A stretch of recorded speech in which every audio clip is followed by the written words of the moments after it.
वक्रतुंड महाकाय सूर्यकोटि निर्विघ्नं कुरु मे देव सर्वकार्येषु सर्वदा। गणपति बप्पा का नाम लेते हुए मैं और एक वीडियो की पेशकश कर रहा हूँ। मैं शाक्तपंथी हूँ, इसलिए मैं देवी के बारे में ही मेरी चर्चा करूँगा। तो दोस्तों, देवी का एक सब्जेक्ट ऐसा आता है कि ये अलग अलग गाँव में छोटी छोटी देवियों के मंदिर रहते हैं और कुछ बड़े मंदिर रहते हैं। लोगों की उपासना पद्धति भी इसमें बहुत मतलब अलग अलग तरीके की उपासना पद्धति है। कुछ जगह पे बलि दी जाती है, कुछ जगह पे मन्नत मांगी जाती है कुछ जगह पे जारन मारन उच्चाटन तांत्रिक क्रियाएं ये की जाती है। तो लोग और ये बलि मांगना बलि देना ये इसके खिलाफ लोगों का काफ़ी ये रहता है, सोच रहती है। तो सही में देखा जाए तो फिर देवी के बारे में ऐसा कुछ लोग बोलने लगते हैं कि ये छोटी देवता है, ये बड़ी देवता है तो ये सही में क्या है? तो एक्चुअली ये देवी का जो स्वरूप है वो भक्तों के जैसा देवी का स्वरूप है। मतलब जैसा भक्त है वैसा देवी का स्वरूप है। ये इसमें एक मेन प्रिंसिपल अपने को समझना चाहिए। इसमें भी भक्तों के प्रकार है। देवी का जो शाक्त तंत्र है या शाक्त पंथ है, इसको काफ़ी गोपनीय रखा गया है, गुप्त रखा गया है। इसके कोई कारण हैं, इसके कारण हम बाद में उसके बारे में चर्चा करेंगे। पहले तो कुछ लोगों को इसका ज्ञान ही नहीं, क्योंकि ये सब साधनाएँ बहुत गुप्त है और इसलिए हमको सही में उसका स्वरूप क्या है वो पता नहीं चलता है। तो गुप्त क्यों है? क्योंकि देवी को माया बोला गया है। माया मतलब जो सही में समझ में नहीं आती, जो हमेशा भ्रांति में डाल देती है, जो परमार्थी की ओर तुमको जल्दी जाने नहीं देती, परमार्थ से दूर लेके जाती है, संसार में अटकाती है। ऐसा भी उसका स्वरूप है। लेकिन वो ऐसा क्यों करती है वो भी एक सोचने लायक बात है, उसके बारे में भी हम चर्चा करेंगे। तो ये जो है इसमें समझने के अंतर, मतलब समझने का अंतर है। जो कुछ लोगों में जो तरीके से वो समझते हैं कि उसी तरीके से उसकी वो आराधना करते हैं और उनका ग्रेड लेवल भी वैसा ही बन जाता है। इसमें एक जो बलि दी जाती है, जो नैवेद्य प्रसाद हम करते हैं देवी को, उसका एक छोटा सा एक स्टोरी है। वो स्टोरी ऐसा है कि एक औरत रहती है और वो डेली सुबह उठती है, तो जब उसको भूख लग जाती है तो वही टाइम पे वो देवी को एक प्रसाद बना के खिलाती है। ऐसा वो रोज़ करती रहती है। उसको लगता है, इसको उसके मन में ऐसा रहता है कि ये देवी को भूख लगी है तो मैं उसके लिए प्रसाद बनाऊंगी और देवी प्रसन्न हो जाएगी, इसलिए ऐसा रोज़ वो करती रहती है। तो एक दिन एक पुजारी आ जाते हैं और वो बोलते हैं कि तू नहाती नहीं है, कुछ नहीं है, ऐसे ही तरीके से तू देवी को प्रसाद खिलाती है, ये गलत बात है। तो दूसरे दिन फिर वो औरत जो रहती है वो देवी का प्रसाद जो है बनाने के पहले वो नहाती है। फिर उसमें टाइम चला जाता है, पानी कुछ लाना है उसको, ये करना है और ऐसे टाइम चला निकल जाता है।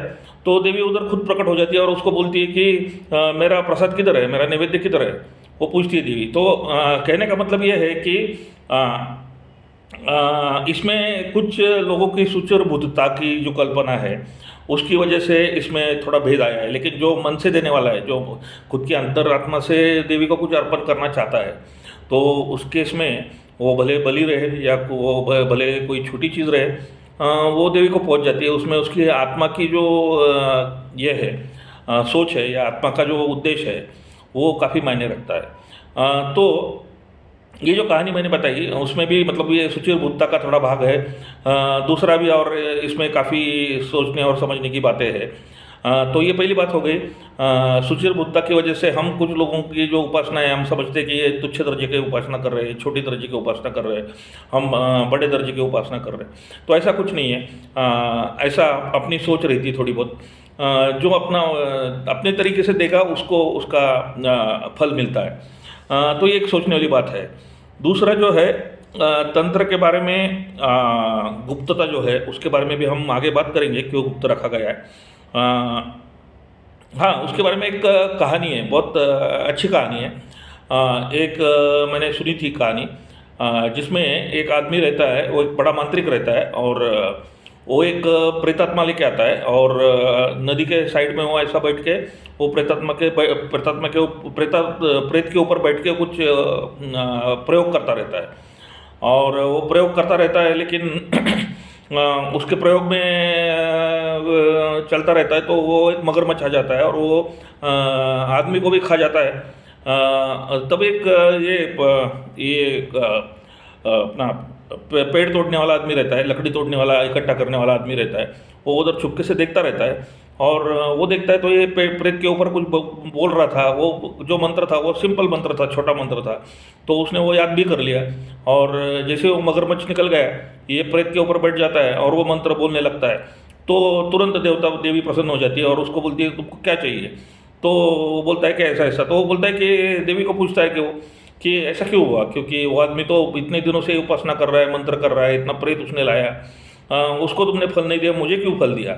तो देवी बोलती है कि तुम्हारे पूर्व कर्म ऐसे थे, तुम्हारा पूर्व जन्म ऐसा था कि उस जन्म में तुम मेरी बहुत भक्ति करते थे, तुम इधर तक पहुंच गए थे ऑलमोस्ट मोक्ष पाने के लिए, लेकिन कुछ कारणों की वजह से वो जन्म में तुमको वो मोक्ष नहीं मिला, तो अभी तुमको मोक्ष मैं भी दे रही हूँ।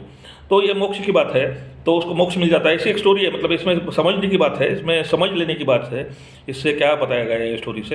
तो कहने का मतलब यह है कि जो जैसे मैंने इंदिरा गांधी का वीडियो में बोला था, या शिवाजी महाराज, छत्रपति शिवाजी महाराज के वीडियो में भी बोला था कि व्यक्ति को जो कर्म मिलता है उसके नियति के द्वारा जो कर्म निर्धारित होता है, वो नियति मतलब वही है देवी परमेश्वरी, तो उसके द्वारा जो कर्म निर्धारित होता है वो भी उससे दिया जा गया है। इसके लिए और एक बहुत अच्छा उदाहरण है जो देवी दुर्गा सप्तशती के 12वें अध्याय में 13वें अध्याय में इसका उल्लेख किया गया है। तो उसमें एक्चुअली क्या रहता है कि ये दुर्गा सप्तशती एक बेसिकली स्टोरी है। एक राजा और एक वैश्य रहता है, राजा का राज्य दूसरा राजा छीन लेता है और वैश्य जो है उसके घर के लोग उसको घर से बाहर निकाल कर देते हैं। तो दोनों जंगल में चले जाते हैं, फिर उनको उधर एक ऋषि मिल जाते हैं, मुनि मिल जाते हैं, तो उनके साथ उनका काफ़ी बातें होती है। और वो बातें होने के बाद जो मुनि उनको देवी का पूरा स्वरूप जो है बताते हैं, और वो दोनों फिर काफ़ी खिन्न रहते, दुखी रहते। तो उनको मुनि रहते, वो बोलते कि आप देवी की उपासना करो तो आप ये खिन्नता से, इस दुख से बाहर निकल जाओगे। तुम्हारे वैश्य को बोलते कि तुम्हारे प्रेमीजन का तुमको वियोग है, तो वियोग हुआ है, तो तुम देवी की उपासना करो तो उससे बाहर निकल जाओगे। राजा को भी बोलते हैं कि तुम्हारा राज्य चला गया है, तुम्हारा अच्छा हाथी था, बहुत सारे पैसे थे, ये सब तुम्हारा जो चला गया है, तो इसके लिए तुम देवी की उपासना करो। तो दोनों देवी की उपासना करते हैं, कुछ दिन बिना खाए पिए कुछ उपासना करते हैं एक नदी के किनारे, और देवी प्रसन्न हो जाती है। तो देवी दोनों को पूछती है कि भाई राजा तुझे क्या चाहिए। तो राजा बोलता है कि मुझे कभी भी नष्ट न होने वाला राज्य चाहिए। और जो वैश्य रहता है उसका नाम समाधि रहता है, और राजा रहता है उसका नाम सूरत रहता है। तो सूरत बोलता है कि मुझे कभी नष्ट न होने वाला राज्य चाहिए।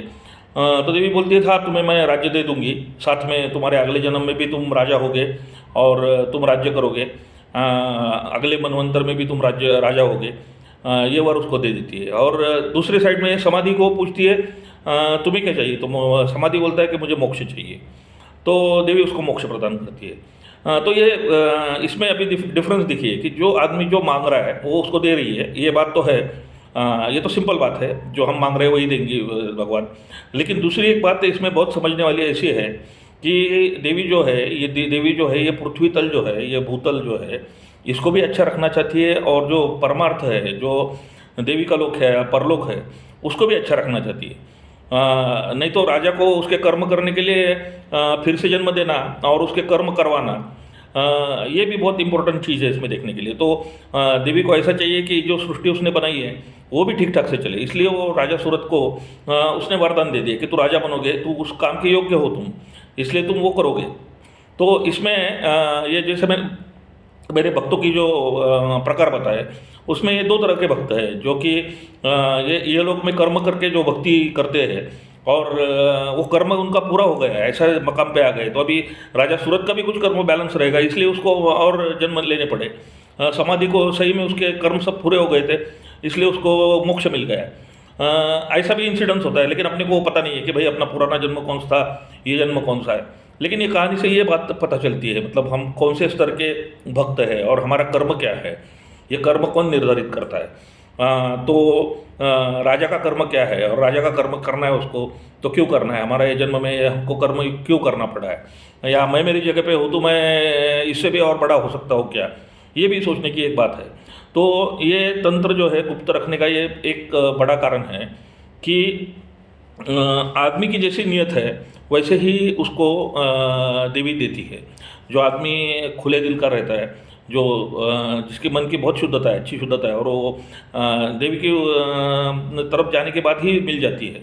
कुछ लोगों को बहुत लाइफ में सब चीज़ें मांगते मांगते मांगते ही रहते हैं, लाइफ में मांगते ही रहते हैं, लेकिन फिर भी उनको चाहिए सब दुनिया, सब चाहिए दुनिया की चीज़ें, लेकिन मन की शुद्धता उनको आती नहीं है, वो लेन देन का व्यवहार करते हैं देवी के साथ। तो ऐसे लोग देवी को ज़्यादा पसंद नहीं रहते, उनको बहुत सारे दुख रहते हैं, लेकिन वो दुख खोजने की कोशिश नहीं करते। वो दुख किस वजह से हो रहा है, मैं किसी के ऊपर बहुत ज़्यादा प्यार कर रहा हूँ और वो आदमी मेरे से अच्छा नहीं बर्ताव कर रहा है, तो मैं दुखी हो जाऊँगा, मैं निराश हो जाऊँगा। मैं किसी आदमी के ऊपर अधिकार दिखाना चाहता हूँ, लेकिन वो मेरा सुनता नहीं है, उससे भी मैं दुखी हो जाऊँगा। तो इसकी मुझे बिल्कुल परवाह नहीं करनी है। और वो शक्ति जो है वो परवाह ना करने की या फिर उससे दूर रहने की, दूसरा आदमी कैसा रहे उसकी ज़िंदगी है, मैं कैसा रह रहा हूँ वो मेरी ज़िंदगी है। तो ये जो एक विवेक बोलते हैं हम, विवेक, वो विवेक जब आदमी को प्राप्त हो जाता है तो वो उच्च कोटि की उपासना आरंभ करता है, जिसमें उसमें उसकी बहुत अच्छी सोची समझी उसमें ये रहती है, एक कृति रहती है, हर एक कृति जो रहती है उसकी बहुत सोची समझी रहती है, ऐसी गलत कोई कृत्य नहीं करेगा ऐसा आदमी। तो ये बात भी इसमें बहुत मायने रखती है। अभी तो ये तंत्र जो है ये सब लोगों के हाथ में चला गया यदि, तो उससे बहुत सारे बुरे परिणाम भी हो सकते हैं। लोग मांगने वाले कुछ भी मांगेंगे और उनको मिलता चला जाएगा, और जो भोग भोगना है आदमी को, जो भोग कर्म के भोग भोगना है वो आदमी भोगेगा नहीं। फिर वो क्या करेगा, जिस आदमी को लालसा है, जीवन में लालसा है, उसको कर्म बढ़ेंगे उसके। जिसके आदमी के मन में लालसा अभी ख़त्म हो गई है, उसके कर्म ऑटोमेटिक वैसे ही उसके कर्म जो है ख़त्म हो जाते हैं। जैसे ही हम कुछ इच्छा व्यक्त करेंगे, हमको उसके लिए कर्म करना पड़ेगा। मेरा लड़का है, उसको पढ़ना है, तो मेरी इच्छा ये मन में पैदा हो गई, तो उसके लिए मुझे पैसा इकट्ठा करना पड़ेगा। मुझे घर बनाना है, तो उसके लिए मुझे पैसा इकट्ठा करना पड़ेगा, तो मुझे कर्म करना पड़ेगा। तो जो ये कर्म निवृत्ति है वो भी अपने को भगवती प्रदान करती है। ये बहुत इसमें एक सोचने वाली बात है। और यदि फिर ऐसा ही हो जाता है कि बहुत सारे लोगों को ये जो माया है, यो माया उसके इसमें जाल में क्यों फंसा के रखती है, क्योंकि उसका कर्म पूरा हुआ नहीं है। जब तक उसका कर्म नहीं पूरा होगा तब तक उसको मुक्ति नहीं मिलने वाली है। तो आदमी को खुद को ये थोड़ा बहुत समझना चाहिए कि मेरा मुक्ति का टाइम आ गया है कि नहीं आ गया है। मैं आखिरी दम तक, मेरे बूढ़ा होने के बाद भी मैं काम कर रहा हूँ, मैं किसी चीज़ों की लालसा कर रहा हूँ, मुझे ये चाहिए, मुझे वो चाहिए, ऐसा मैं कर रहा हूँ, तो मैं कर्म से दूर हूँ, मैं मुक्ति से दूर हूँ। मुझे और भी कर्म करना है, और कर्म करने के लिए फिर से मुझे और एक जन्म लेना है। ये सब चीज़ें उधर रहती है। तो इसलिए साथ में ये तंत्र में भी हम बहुत कंफ्यूज हो जाते हैं। तंत्र में क्या है, तंत्र मतलब कुछ खतरनाक चीज़ें रहती है, जिसमें जारन मारन उच्चाटन सम्मोहन ऐसी बहुत सारी चीज़ें रहती है, जो ये शाक्त पंथ में की जाती है, ऐसे लोगों को लगता है। सही में देखा जाए तो ये जारन मारन उच्चाटन और ये सब चीज़ें हैं, ये सही में लोगों को समझी नहीं है। सबसे एक मेन चीज़ है देवी के बारे में, वो है उसकी मन्नत मांगना। उसकी मन्नत जो लोग मांगते हैं उनकी, बहुत सारे लोगों की मन्नत पूरी हो जाती है। और देवी का एक विशेष उल्लेख जो है वो, मैं हमेशा छत्रपति शिवाजी महाराज जो मेरा आइडल है, आइडल भी है और मतलब पूज्य है मेरे लिए वो, और वो भी देवी के भक्त थे। तो उनके बारे में मैं वीडियो, मेरा लिंक मेरा डिस्क्रिप्शन में पेस्ट किया है वो वीडियो। उसमें देवी खुद उनके शरीर में आके बात करती थी, जो हम हमारे इधर महाराष्ट्र में उसको अंगा देने बोलते हैं। या उस समय आदमी जो रहता है वो उसके इसमें होश में नहीं रहता है, और जो कुछ वो बोलता है वो देवी बोलती रहती है, ऐसा रहता है। उसमें भी अलग अलग दर्जाए की देवता है, मतलब उच्च कोटि की देवी भी आएगी, निम्न कोटि की भी आएगी, ऐसा भी टाइप है उसमें। लेकिन शिवाजी महाराज के बारे में उनको ऐसा 4 बार हुआ था। तो एक का तो उल्लेख जो है वो ब्रिटिशों ने भी उनके रिकॉर्ड में रखा है, जिसमें परमेश्वरी जो है शिवाजी को साथ देती है, परमेश्वरी ऐसा वर्ड यूज़ किया है, जो शिवाजी को साथ देती है, उनका आके गाइड करती है। तो इसलिए उन्होंने शाइस्ते खान जो था उसकी उंगलियां काटी थी, ऐसा रिकॉर्ड उन्होंने लिखा है। साथ में शिवाजी महाराज की जो खुद की बखर है, बखर मतलब उनका जो चरित्र जो है, सभासद बखर उसको बोलते हैं, तो उसमें तो 4 बार उसका उल्लेख आया है। शाइस्ते खान का उल्लेख सभासद बखर में है। उस टाइम शिवाजी के जो अनुयायी थे, जो सलाहकार थे, वो सब शिवाजी को बोल रहे थे कि आप ये लड़ाई मत करो। वो शाइस्ते खान की सेना करीबन 1 लाख 1.25 लाख की सेना है, तुम्हारी सेना 10-15 लाख की है, तो तुम उनके साथ कैसे लड़ पाओगे? इधर हार ही मानना पड़ेगा। लेकिन उस टाइम पे भवानी जो है वो शिवाजी के शरीर में प्रवेश करती है, और प्रवेश करने के बाद वो शिवाजी बोलने लग जाते हैं कि कुछ भी करो, घुस जाओ अंदर उनके महल में चुपके से, वो शाइस्ते खान के महल में, और उधर मारकाट करो और भाग के आओ, मैं तुमको निकालूंगी। ये खुद भवानी उनके शरीर में आके बोलती है। इसकी सभासद बखर में नोन भी है, इसका रिटर्न एविडेंस है। तो इतना मतलब साक्षात्कार होता था। तो देवी का ये साक्षात्कार हो गया शिवाजी महाराज को, और बाद में उन्होंने शाइस्ते खान की उंगलियां काटी थी, आपको इतिहास सब पता है। अफजल खान के टाइम में भी एक उसने देवी की मूर्ति तोड़ी थी, ऐसा बोला जाता है। फिर कुछ लोग बोलते हैं कि वो मूर्ति उधर से गायब कर दी गई थी। लेकिन जो कुछ हुआ था उसी टाइम पे भी शिवाजी महाराज को दृष्टांत हुआ था। सपने में आके देवी ने बोला था कि तुम्हारा उससे मिलने के लिए चला जा, और जाने के बाद फिर मैं तुम्हें मदद करूँगी, उसको मार के तुम वापस आ जाओगे। और वो देवी की मूर्ति तोड़ी रहेगी या पता नहीं है मुझे, उधर गाय काटी थी, ऐसा कुछ सुना है मैंने। लेकिन जो कुछ हुआ है उसके बाद में शिवाजी महाराज भी इतने गुस्सा हुए थे कि उन्होंने वो खान जो था अफजल खान, उसको मारने के बाद उसके पीछे से एक सलाई घुसाई थी, सलाई। इतना गुस्सा हुए थे, और वो सलाई उसके मुंह से निकली थी, और जो दरवाजे की चौखट रहती है ना, चौखट के ऊपर वो सलाई घुसा दी थी, और उसमें उसको लटका के रखा था। तो वो टाइम पे वो दृष्टांत देवी ने दिया था कि तुम जाओ उसको मार के आओ, और वो ऐसे ही हो गया, उन्होंने मार दिया उसको। तो एक दृष्टांत का उदाहरण है। तीसरा उदाहरण जो है वो आगरा का, जो शिवाजी महाराज गए थे उसके पहले, वो भी बहुत काफ़ी प्रेशर में थे। लेकिन उधर भी उनके शरीर में देवी ने प्रवेश किया, और देवी ने जब प्रवेश किया तो देवी ने बोला कि ये प्रसंग बहुत डिफ़िकल्ट है, और ये प्रसंग में तुम जाओ, ये जाना तुम्हारा ज़रूरी है, और तुम डरो मत, मैं तुम्हारे लड़के के साथ तुमको मैं वापस लेके आऊँगी, तुमको मैं गायब करके वापस लेके आऊँगी। ऐसा भी शिवाजी महाराज ने वो जब देवी उनके शरीर में थी तभी बात की है, और वो लिख के रखी है, प्रमाण में है, उसमें लिखे हुए प्रमाण है। तो ये तीसरी घटना है शिवाजी महाराज के बारे में, उसके शरीर मतलब उनको जो दृष्टांत दिया था। चौथी जो घटना है वो शिवाजी महाराज दक्षिण दिग्विजय में निकले थे। दक्षिण दिग्विजय में वो मल्लिकार्जुन मंदिर में गए थे, और उधर शिव का बड़ा टेम्पल है।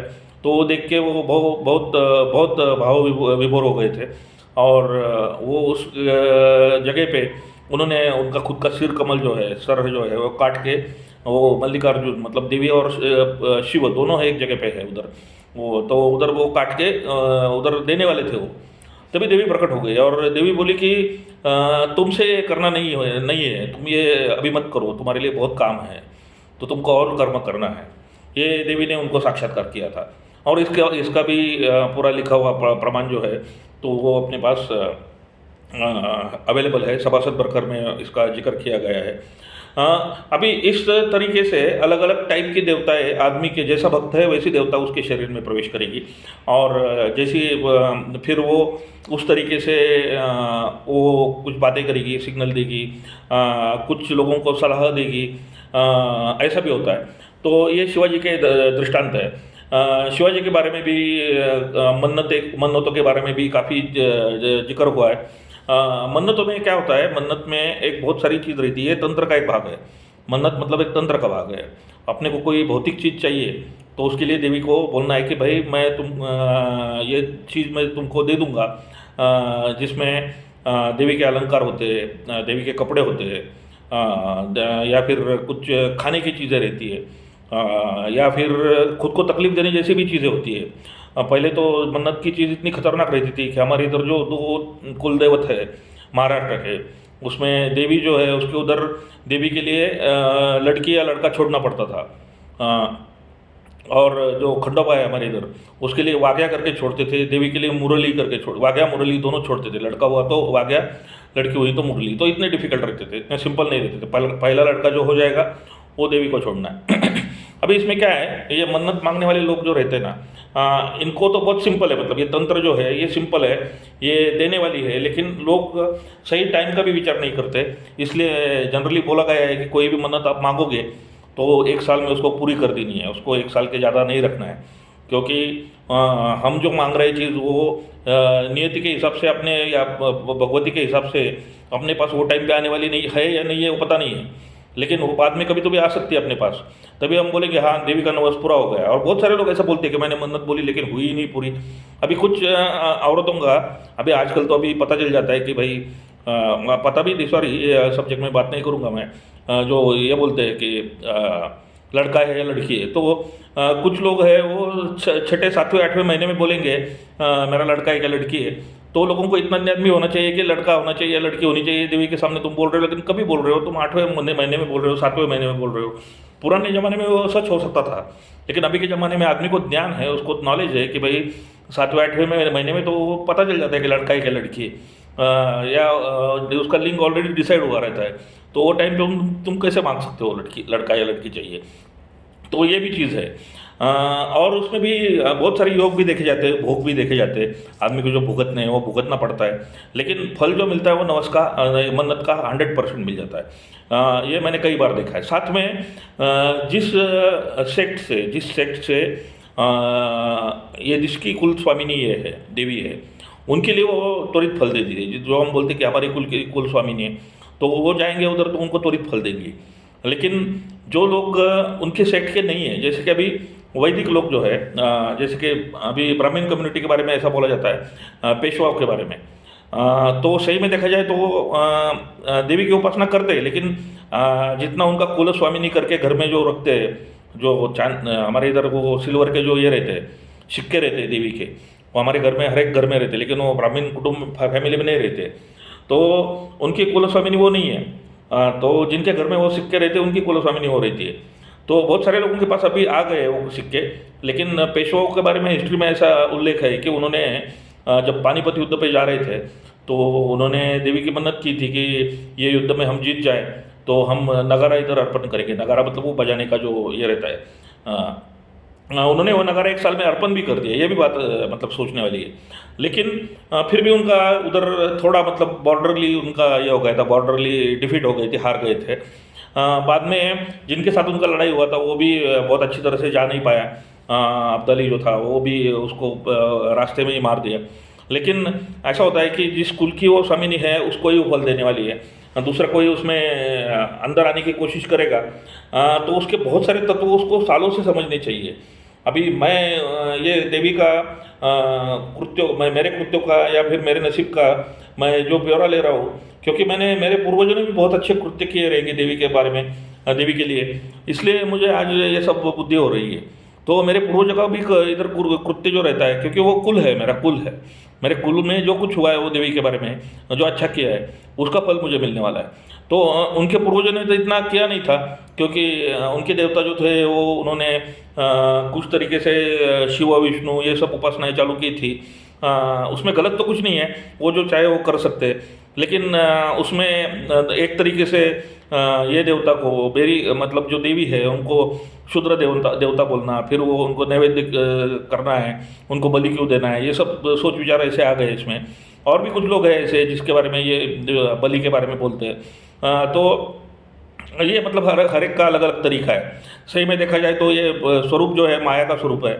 इसमें यदि उसको बलि देनी पड़ रही है या कुछ जो कुछ मैं दे रहा हूँ वो तो वो एकदम बिल्कुल आनंद से लेने वाली है। देवी को बहुत ज़्यादा पसंद है, नींबू बहुत पसंद है। आपने काटा हुआ नींबू उसका रस जो है वो अपना शक्कर जो रहता है, शक्कर का अलग से उसके मुंह तक लेके जाने का, नींबू का भी उसको स्वाद बहुत पसंद है। और पानी, ये नैवेद्य भी जो देवी को बहुत अच्छा पसंद है, ये देने से भी वो जो हम बलि वली करते वो काम हो जाता है। तो ये थोड़ा तंत्र के बारे में, जो मन्नत के बारे में बोलते हैं हम, तो मन्नत जो है वो तंत्र का ही एक पार्ट है। अभी मन्नत के साथ में दूसरा एक आता है, शाप आता है, शाप। शाप में भी कुछ लोगों का शाप फलीभूत होता है, और कोई बुरा होना है तो शाप से 1000 गुना ज़्यादा बुरा होगा, ऐसा बोला जाता है। एक सोचने वाली बात है कि शाप इतना काम क्यों करता है। अभी ये तंत्र में देखिए, कभी कभी देवी की शक्ति यूज़ करके बहुत राक्षसों ने वो देवी के खिलाफ यूज़ किए। जैसे कि एक मेरे ख्याल से दारुका करके एक पुराणों में लेडी थी, और उसका हस्बैंड जो था वो बहुत बुरा राक्षस था, लेकिन वो दारुका जो थी वो बहुत सती थी, अच्छी थी। और सती मतलब क्या है कि जो पति के प्रति पूर्ण प्रामाणिक है उसको सती बोला जाता है। बाद में जो प्योर है, जो उपासना भी कर रही है, उसको सती बोला जाता है। पार्वती को साक्षात सती बोला गया है, देवी का ही एक स्वरूप बोला गया है। तो ऐसी जो औरत रहती है उसकी सती की वजह से, मतलब स्त्रियस्य भाग्यम पुरुषस्य चरित्रम, ये जो बोला जाता है कि स्त्री का जो भाग्य है, स्त्री जो कर रही है, तो स्त्रियस्य चरित्रम पुरुषस्य भाग्यम, सॉरी, तो स्त्री का जो चरित्र है वो पुरुष का फायदा करता है। तो अभी इधर क्या हो गया कि वो दारुका जो बहुत अच्छा कर रही है, तो देवी को उसके पीछे आना पड़ा, और जो राक्षस है वो गलत काम कर रहा है, लेकिन वो दारुका का पति है, इसलिए उसको काफ़ी बार बचाया गया। मेरे ख्याल से गणपति का जो वाहन है मूषक, उसकी पत्नी का भी स्टोरी ऐसा ही है। वो मूषक जो बहुत बेकार रहता है, वो तकलीफ देता रहता है, राक्षस मूषकासुर रहता है, और उसकी पत्नी जो रहती है बहुत अच्छी रहती है। तो फाइनली जब देवी पत्नी के साइड से आ जाती है और गणपति जो है वो पति को मारने को आ जाते हैं, तो दोनों में झगड़ा हो जाता है, माँ और बेटे में, गणपति और पार्वती में। एक साइड में गणपति है, दूसरे साइड में देवी है, और उधर दारुका है, इधर ये मूषकासुर है। तो फिर दोनों में समझौता हो जाता है। देवी बोलती है कि इसकी मैं बुद्धि, गणपति बोलते हैं कि मैं इनकी बुद्धि ठीक कर दूंगा, और ये मेरे वाहन बन के हमेशा के लिए रहेंगे। ये पुराने में स्टोरी है। इससे में हमको सीख लेनी है कि ये शाप जो है, जारन मारन उच्चाटन वशीकरण, ये करने में कोई आदमी है, उसकी बीवी भी अच्छी रहेगी तो भी वो आदमी किसी को शाप देगा तो उसका फायदा होगा, या उसको कोई मारने जाएगा तो भी वो मरेगा नहीं, क्योंकि उसकी बीवी अच्छी। कोई राक्षस जो अमर होते थे, तो वो अमर क्यों होते थे? क्योंकि उनकी बीवी जो है, वाइफ जो है, वो कुछ अच्छे कर्म करती थी, उसकी वजह से इसको फायदा होता था। उल्टा भी होता है, कभी पति अच्छा कर्म कर रहे हैं तो उसका फायदा उसकी वाइफ को भी होता है। अर्धांग जो बोलते हैं हम, अर्धांग मतलब दोनों इकट्ठा हुए है, हस्बैंड वाइफ दोनों इकट्ठा हुए, उनका एक दूसरे के प्रति, अपने हिंदू धर्म में जैसे मैंने शिव और पार्वती के बारे में बोला था कि दोनों इकट्ठा हुए हैं शिवलिंग में, तो वैसे ही एकत्रित देखा गया है। शिव, जिसको हम सांख्य तत्वज्ञान में पुरुष और प्रकृति बोलते हैं, या अनेक उसके बारे में विचार है। तो ये जारन मारन उच्चाटन वशीकरण जो है, ये भी शाप का ही एक प्रकार है, जिसमें यदि आपकी चीज़ें लॉजिकल है तो आप जैसे मन्नत मांग के कुछ चीज़ मांग सकते हैं, जैसे वैसे ही मन्नत करके, मतलब ये मन्नत ही है, करके आप दूसरों की चीज़ें छीन भी सकते हैं।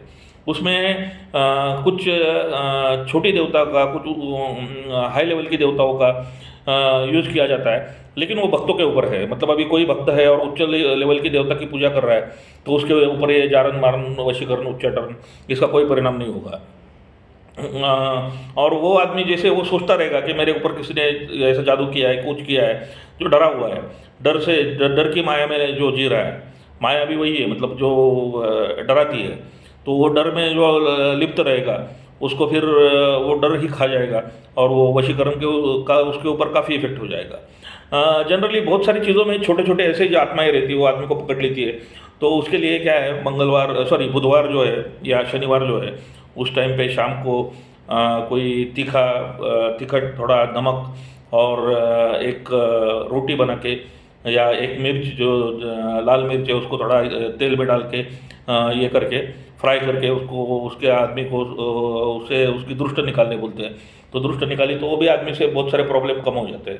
तो ये तांत्रिक क्रियाएँ थोड़ी देर काम करती है, जब प्लानिटरी पोजीशन, आकाश के ग्रह भी है, कर्मयोग है, उस टाइम पे ये कभी कभी आदमी को लगता है कि ये ऐसा मुझे तकलीफ दे रही है, और ऐसे तकलीफ के सिचुएशन में भी ये फिर ये प्रभाव ज़्यादा हो जाते हैं। तो ये तंत्र मंत्र का है, इसके बारे में हम और भी चर्चा करेंगे।